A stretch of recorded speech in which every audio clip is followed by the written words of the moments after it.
The light from the holographic display cast blue shadows across Admiral Yun Park's tired face. She stood alone in the command center, studying Earth's territories marked in red. So little red remained now. After 15 years of war with the Kraxan Collective, humanity was losing badly. The aliens had taken Mars last month. The Jupiter colonies fell just last week. Earth itself was barely holding on. Cities once filled with millions now stood empty or burned. Fields that once grew food were black with ash. Only 30% of humans who had lived before the war still survived. Everyone had lost someone. Admiral Park had lost her husband and son when the Kraxan attacked Seoul. The door slid open with a soft hiss. General Han entered, his uniform perfectly pressed despite the late hour. His face showed no emotion, but Park had known him long enough to see the defeat in his eyes. "The Alliance Council has reached a decision," Han said quietly. Park straightened her back. "Tell me." Han placed a small metal data chip on the table between them. 1 year, Admiral. We have 1 year to end this war, or we activate Omega Protocol. The words hit Park like physical blows. Omega Protocol was the last option, created in the darkest days when the war first turned against humanity. A controlled voluntary extinction. If humanity could not win, they would deny the Kraxan their victory. Better to die with dignity than become living specimens in alien collections. "They can't be serious," Park whispered. "They are. The Kraxan have taken too much. Our resources are nearly gone.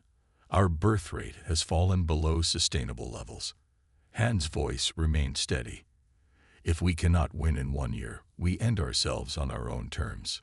Park turned back to the holographic map. 1 year to save what remained of humanity. Impossible by any normal means. "Then we use the ghosts," she said firmly. Han's eyes widened slightly. "The Q protocol. That's still experimental. The tests." "The tests showed it works," Park cut him off. "Dr. Q has been asking for permission to deploy for months. The side effects are better than extinction." Park picked up the data chip. "Prepare the lunar facility. I'll select the candidates myself." 3 days later, Admiral Park stood in a large room deep beneath the lunar surface. 30 soldiers stood at attention before her, men and women of different ages, backgrounds, and specialties, but all with one thing in common. They had volunteered for a mission that would likely kill them. The room was simple. White walls, bright lights, metal floor. No windows, no decorations. Nothing to distract from the gravity of what would happen here. "At ease," Park said. The soldiers relaxed slightly but remained focused. "You all know why you're here. You've been briefed on the basics of the Ghost Protocol." She gestured to a small man standing to her right.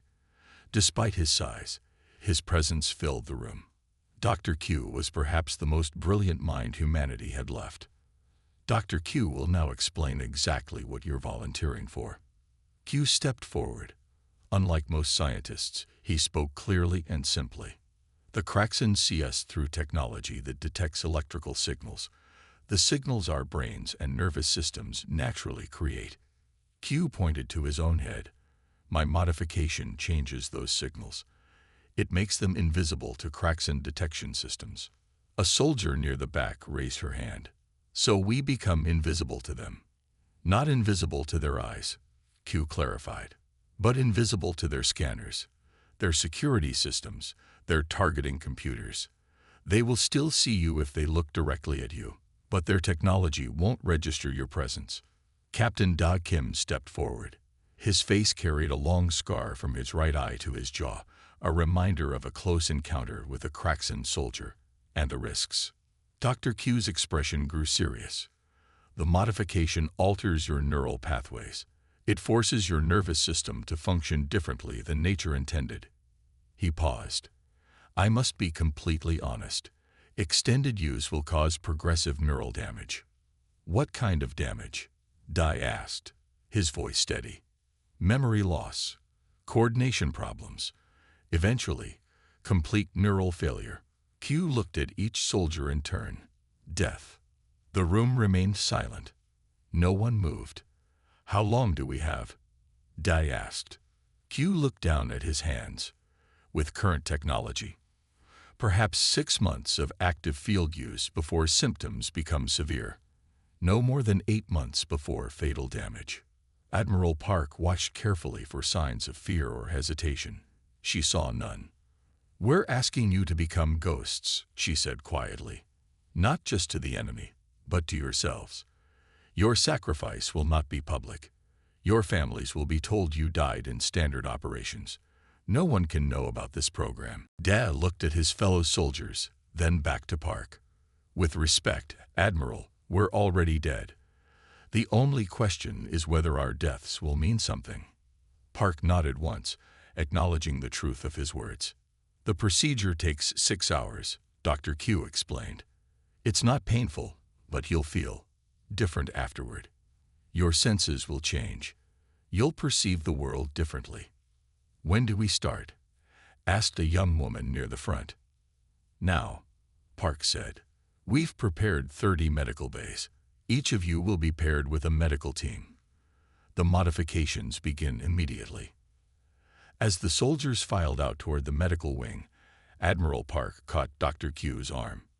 "Will it work?" she asked quietly, so only he could hear. Q's eyes were tired but determined. "The modification works perfectly, Admiral. They will be invisible to Kraxan technology." "That's not what I asked." Q understood. "Will it save humanity?" "I don't know, but it gives us a chance we didn't have before."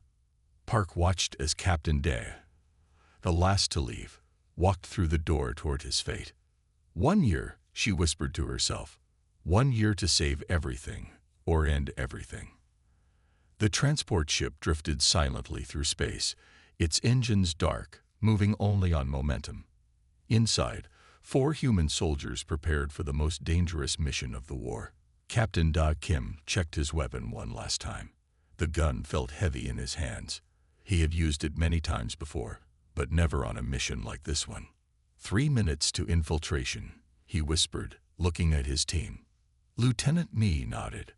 Her dark eyes showed no fear, though her heart beat fast in her chest. Next to her, Lieutenants Tai and Jin checked their equipment. All 4 wore plain black suits with no markings. No rank, no country flags, nothing to show they were human soldiers. If they died here, no one would know. Through the small window, they could see their target. The Kraxan command vessel was enormous, 10 times bigger than the largest human ship ever built. Its strange curved shape reminded Mai of a giant insect. Lights blinked along its dark surface. Smaller ships moved around it like worker bees around a hive. "Remember," Mai said quietly, "we need access to their central database. Nothing else matters." Day nodded. "The ghost modifications should keep us invisible to their sensors, but their eyes can still see us if we're not careful." 2 weeks had passed since the procedure that turned them into ghosts. The neural modifications had changed them in ways both small and large. Colors looked different now. Sounds felt strange. Sometimes Dad would wake up and not remember where he was for several minutes. But it worked. Their nervous systems now produced signals the Kraxan technology could not detect. Their transport approached a maintenance airlock on the underside of the massive alien ship. Dr. Q had studied Kraxan designs for years. He knew where they could enter unseen. "Suits on," ordered Da. The team put on their helmets. Air hissed as the seals locked. The transport's airlock opened. One by one, they pushed off, floating the short distance to the Kraxan ship. The stars shone cold and distant around them. Tai reached the alien airlock first. He attached a small device to the control panel. Lights blinked. The door slid open. Once inside, they waited in the small chamber as it filled with air. The inner door opened. They were in. "We're through," whispered Jin. "No alarms." "Stay close," said Da. "Remember your training." They moved like shadows through the vessel's corridors. The inside of the Kraxan ship was strange to human eyes. The walls curved in odd angles. The lights were too bright in some places, too dim in others. The air smelled wrong, not bad, just alien. Everything was built for creatures taller and thinner than humans. They passed several Kraxan workers. The aliens moved with purpose, their long limbs carrying them quickly through the corridors. Their skin was pale bluish-white, their heads narrow with 4 small eyes.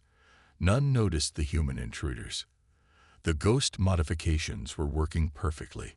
Central Data Hub should be 3 levels down, Mai said, checking the small map on her wrist device. They found a transport tube that carried them deeper into the ship. The lower levels were quieter. Fewer Kraxan moved here. The team reached a large door marked with alien symbols. "This is it," said Ta. "The central database." Jin placed another device on the door controls. It took longer this time. Sweat beaded on her forehead as she worked.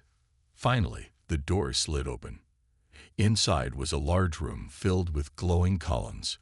Each column contained flowing patterns of light, data storage systems beyond human technology. At the center stood a control panel. "Watch the door," Dad told Tai and Jin. "Maybe with me." Nai stood guard while Dai approached the central panel. He attached a translation device and began downloading files. The device had been programmed to search for specific information: battle plans, fleet movements, weaknesses. Minutes passed slowly. Each sound made them tense. A drop of sweat ran down Ms. face inside her helmet, but she couldn't wipe it away. "How much longer?" she whispered. "Almost there," Day replied, eyes fixed on the data flowing across his screen. Suddenly, he stopped. "Wait, this can't be right." "What is it?" "They're not conquering us for resources," he muttered, scanning the alien text. "That's what we always thought. But look at this." Mai glanced at the screen. The translation was rough, but clear enough to understand. The Kraxan weren't desperate for Earth's water or minerals. They didn't need human territories or technology. "They're collecting our minds as curiosities," Daz said in horror, "like insects in a display case." The data showed images of humans in strange containers. Their bodies were kept alive, but their minds were connected to Kraxan systems. They were studying human consciousness, experiencing human emotions and memories for entertainment. "They're collectors," Mai whispered. "We're just specimens to them." Day's face hardened. "This changes everything. We need to get this back to." A terrible scream cut him off. They turned to see Lieutenant Todd on his knees, hands clutching his head. His body convulsed in pain. "My head," he screamed. "Something's wrong." Lieutenant Jin rushed to help him, but then she too collapsed, crying out in agony. "Their ghost modifications are failing," Mai realized with horror. The moment the modifications failed, alarms blared throughout the ship. Tai and Jin were suddenly visible to Kraxan sensors. Within seconds, the door slid open. Kraxan security guards rushed in, their weapons drawn. "Go!" Jin shouted as she pulled out her gun. Her face was twisted in pain, but her eyes were clear. "Complete the mission." Ta struggled to his feet, blood trickling from his nose. He fired at the approaching guards. "Get out of here. The data is all that matters." Dad hesitated for only a second. Then he grabbed the data device, unplugging it from the Kraxan system. "This way," he shouted to May, pointing to a second exit he had spotted on the map. They ran as Jin and Tai provided covering fire behind them. The sounds of weapons fire filled the corridor. Mai looked back one last time and saw Jin fall as a Kraxan energy beam hit her chest. Ta continued firing even as more guards poured in. "Don't stop," Day yelled, pulling Mai forward. They ran through service corridors, following the escape route they had memorized. Behind them, they heard Ta's final scream cut suddenly short. The sound would haunt them forever. Against all odds, they reached their extraction point. The small human transport was waiting. They jumped inside just as Kraxan ships began to mobilize. As the transport accelerated away from the command vessel, Malai and Dai sat in silence. The data device contained information that could help save humanity, but the cost had been high. They knew the risks, Dai said quietly, though his voice shook slightly. We all did. May nodded, her eyes wet with tears she refused to let fall. Their sacrifice won't be wasted. We'll make sure of it. The transport disappeared into the darkness of space, carrying the truth about the Kraxen and the memory of 2 soldiers who died so humanity might live. Admiral Yunpark stood at the large window of the lunar base, watching Earth turn slowly below. 6 months had passed since the first Ghost mission. 6 months remained until the Omega Protocol deadline. Half their time gone. She wondered if they had made enough progress. Behind her, the command room buzzed with activity. Officers moved between screens, spoke into communication devices, and studied maps of star systems. The room felt alive with energy. For the first time in years, there was hope. Commander Sue approached with a data tablet in her hand. Her uniform hung loose on her thin frame. Like everyone else, she worked too many hours and ate too little. The Operation Phantom Strike was successful, Sue reported. All 12 targets hit simultaneously. No ghost teams detected. Admiral Park turned from the window. Show me. They walked to the main display table. Commander Sue touched the screen, bringing up images from across different star systems.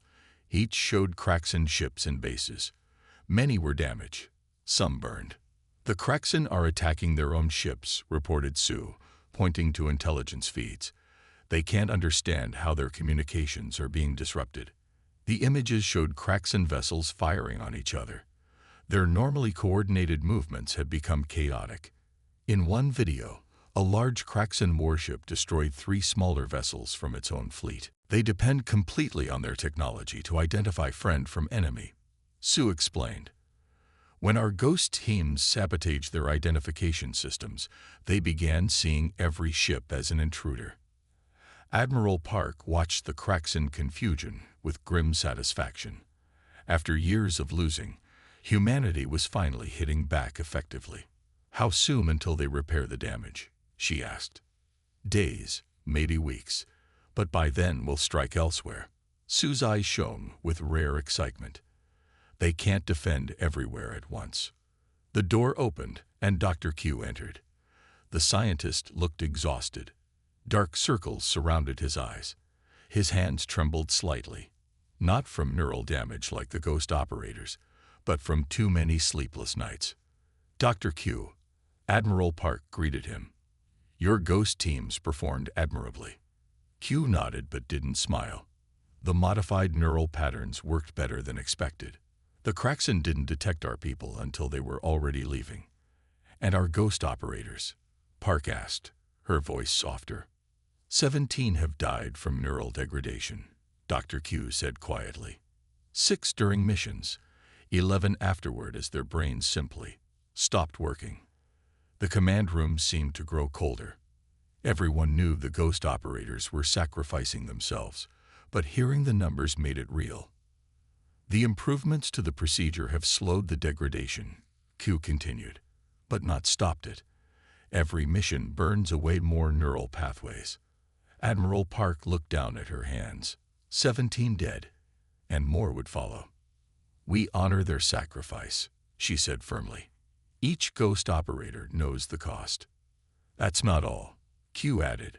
We have 300 new volunteers. Park looked up in surprise. So many. Word has spread about our successes. People want to help, even knowing they might not survive. Q's voice cracked slightly. Parents of young children. Elderly couples. They're volunteering together. Commander Sue cleared her throat. We're being selective, taking only those with military training or specialized skills. Admiral Park nodded.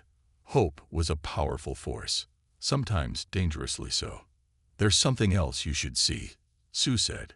She led them to a secure room at the back of the command center. Inside, behind a transparent wall, sat a Kraxen. The alien was tall and thin, with bluish-white skin stretched over a narrow face. Its four small eyes blinked constantly in the bright light. Metal restraints held its long limbs to the chair.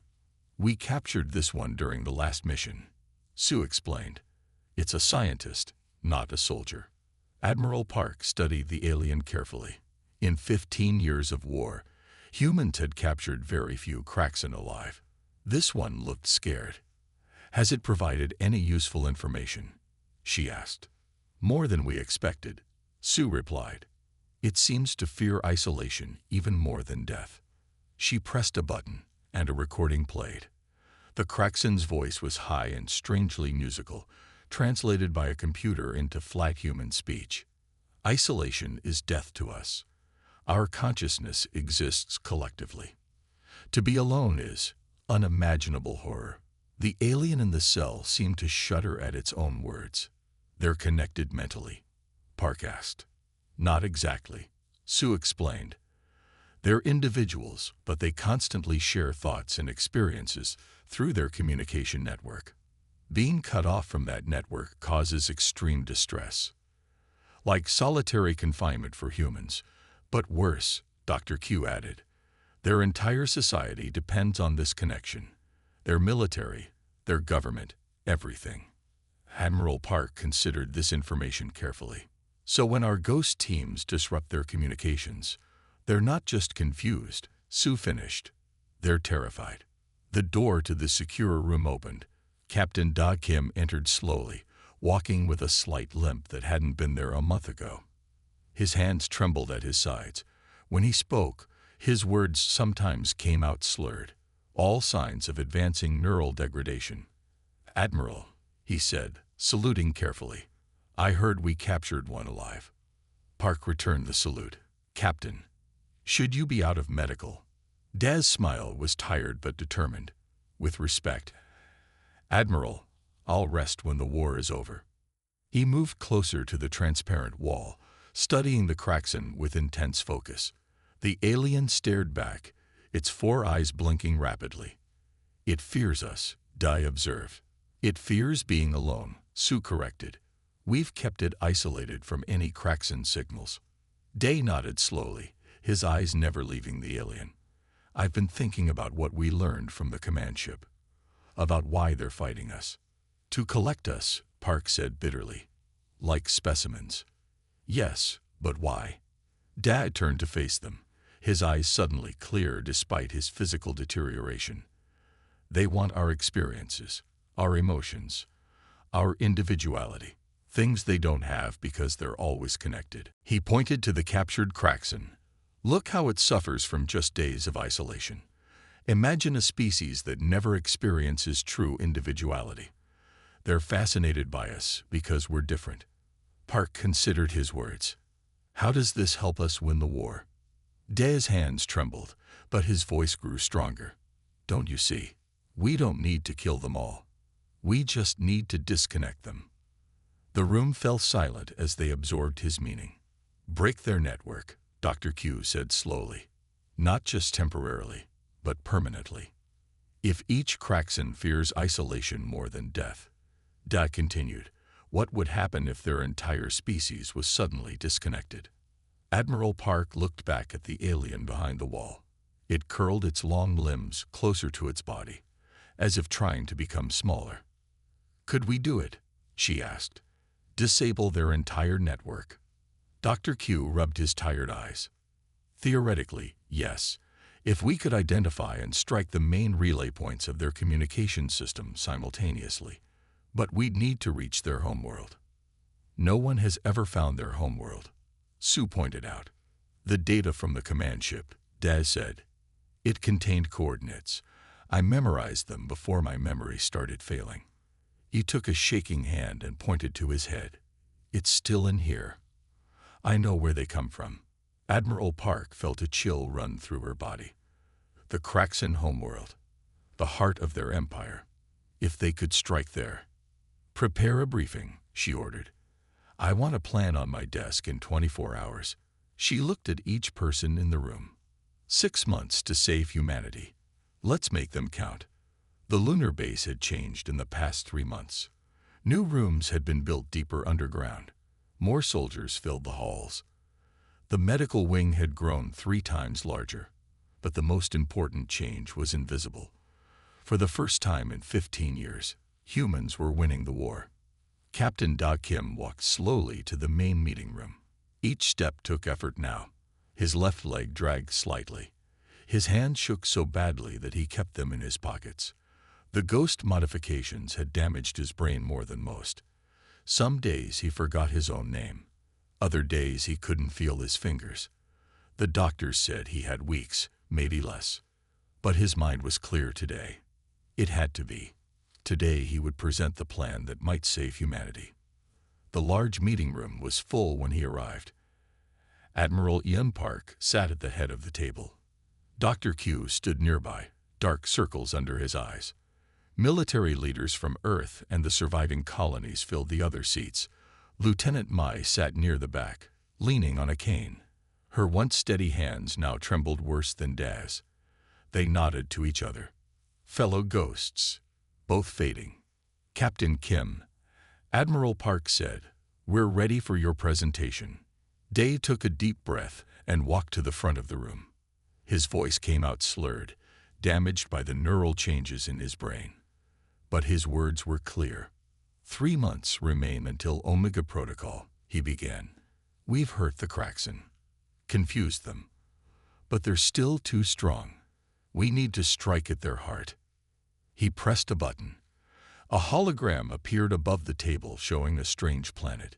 Its surface was covered with glowing lines that connected large structures. The Kraxen homeworld, Dai said. The room grew completely silent. No human had ever seen this planet before. I found its location in the data we stole 6 months ago. I've kept it in my head until now. Impressive, said General Ju, one of the Earth military leaders. But why wait until now to share this? Because now we know their weakness, Day replied. He nodded to Dr. Q, who stepped forward holding a small metal sphere about the size of an apple. And now we have this. What is it? Asked Admiral Park. Dr. Q held up the sphere so everyone could see. A consciousness disruptor. It generates a signal that will permanently disable the Kraxen network. Based on what we've learned from the captured Kraxen, Dai continued, their entire society depends on their mental connection. This device will break that connection across their entire empire. He pointed to the hologram, at a large structure at the center of the planet's network. If we place this device at their planetary consciousness hub, it will sever their collective mind permanently. They'll be individuals, alone for the first time. The military leaders leaned forward, studying the hologram with new interest. How do we get it there? Asked Commander Su. The planet must be heavily guarded. Day looked at Dr. Q, who stepped forward again.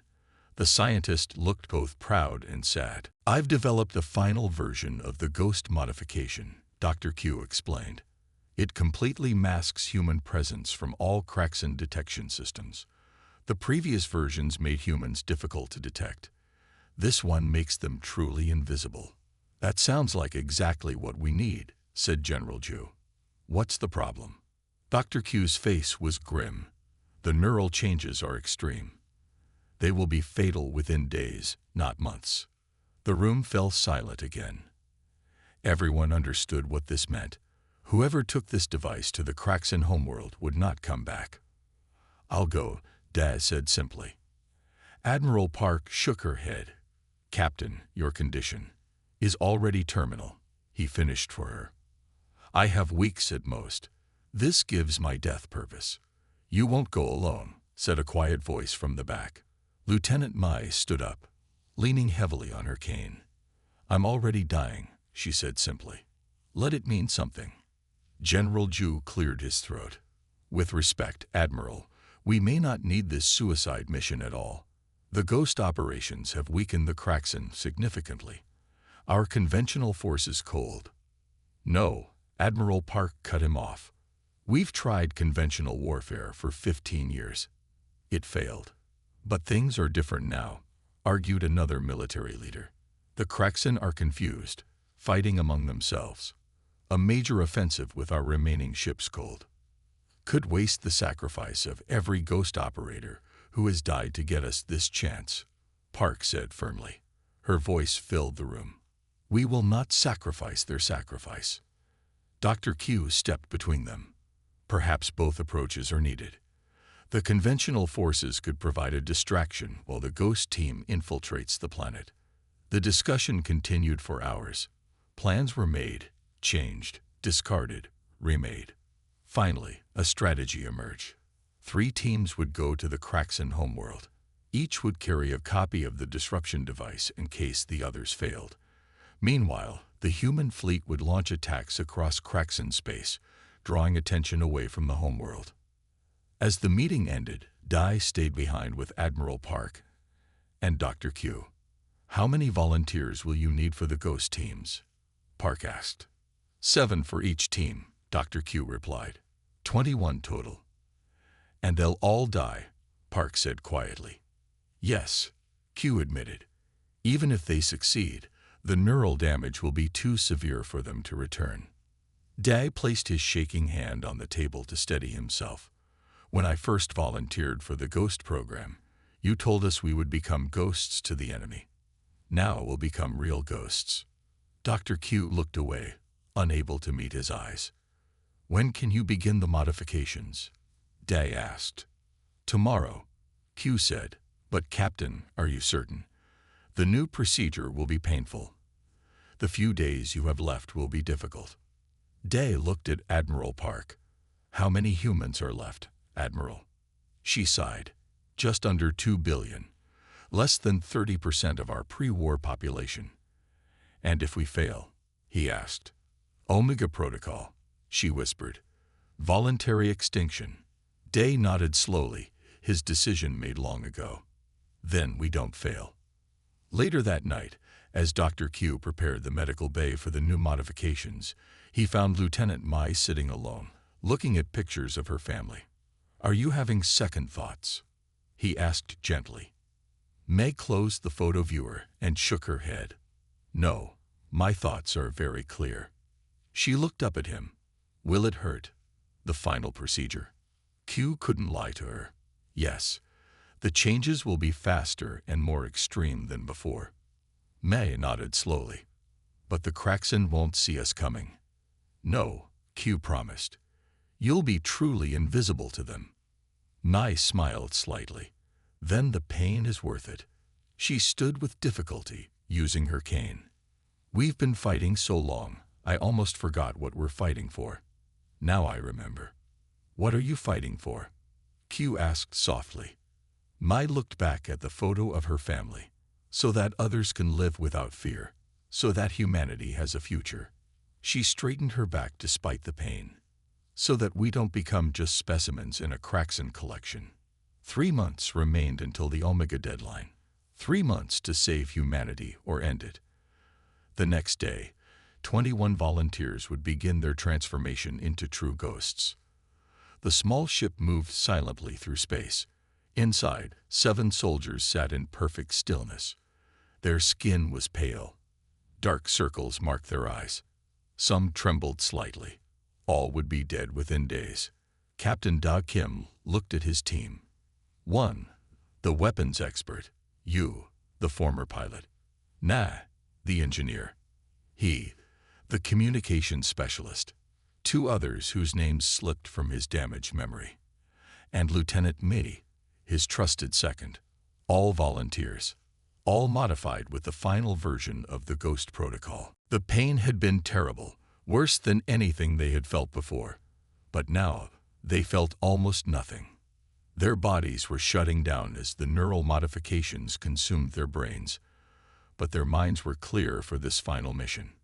Through the window, a strange planet grew larger. Its surface glowed with connected lines of light, like veins carrying information instead of blood. Approaching Kraxan homeworld, Dai announced to his team. His voice was barely a whisper now. Speaking hurt. Mai looked at him, her eyes still sharp despite her failing body. The other teams. Team 2 was destroyed at the outer defense ring, Dai replied. Team 3 is approaching from the other side of the planet. The ship's computer beeped softly. They had reached their entry point. Far above them, The human fleet attacked Kraxum positions across multiple star systems, drawing attention away from the homeworld. "Ready?" Day asked. 7 heads nodded. No one spoke. Words were unnecessary now. They were already ghosts. The ship landed silently on the dark side of the planet. No alarm sounded. The ghost modifications worked perfectly. They were invisible to all Kraxan technology. They moved through the alien city like shadows. Tall, strange buildings surrounded them. Kraxan moved past without seeing them. The aliens communicated without speaking, their 4 eyes blinking in patterns, connected by invisible signals. "The network hub should be underground," Mai whispered. 2 kilometers down. They found an entrance to the underground tunnels. The deeper they went, the warmer it became. The walls pulsed with strange light, information flowing like blood through veins. One stumbled suddenly. He put his hand against the wall to steady himself. When he pulled it away, blood coated his fingers. "Captain," he said quietly. Blood trickled from his ears. "Something's wrong." Day knew immediately. The modifications are failing faster than expected. The network signals must be stronger here. One nodded, understanding. "I won't make it all the way." He removed his weapon and extra equipment. "I'll hold this junction. Make sure no one follows you." Day wanted to argue, but there was no time. No alternatives. "Thank you," he said simply. The team continued deeper, leaving one behind. The tunnels grew narrower. The lights on the walls pulsed faster, as if the planet itself had a heartbeat. At a security gate, Yu suddenly screamed. She fell to her knees, clutching her head. Blood flowed from her nose, her ears, her eyes. "Go," she shouted, pulling out her weapon. "I'll deal with this." Kraxan's security forces approached, alerted by her scream. Yu fired at them, drawing their attention as the others slipped past. 5 remained now. They descended further. They stumbled next, in a tunnel glowing with blue light. "My legs," he said. "Can't feel my legs." He collapsed against the wall. "Leave me. I'll disable the tunnel systems behind you." The team continued with heavy hearts. Each death bought the others more time. In the lower tunnels, he fell next. "I can still transmit," she said, her voice weak but determined. "I'll jam their communications from here. Keep going." Soon only Da, Mai, and one other remained. The tunnels had become a maze of pulsing lights and strange sounds. They were close to the center now, the heart of the Kraxan network. Mai stumbled. Day caught her before she fell. Blood ran from her eyes like tears. "I can't see," she whispered. "The signals are too strong." "We're almost there," Da said, his own vision blurring. "Just a little further." "No." Mi shook her head. "You go. Take the device." She pulled the small metal sphere from her pack and pressed it into his hands. "I'll guard this entrance. Make sure you're not followed." Day looked at his friend one last time. "Mi." She smiled through her blood-streaked face. "See you in the echo, Captain." Dai and the last team member continued down the final tunnel. The walls here pulsed with blinding light. The air itself seemed to vibrate with information. The tunnel opened into a vast chamber.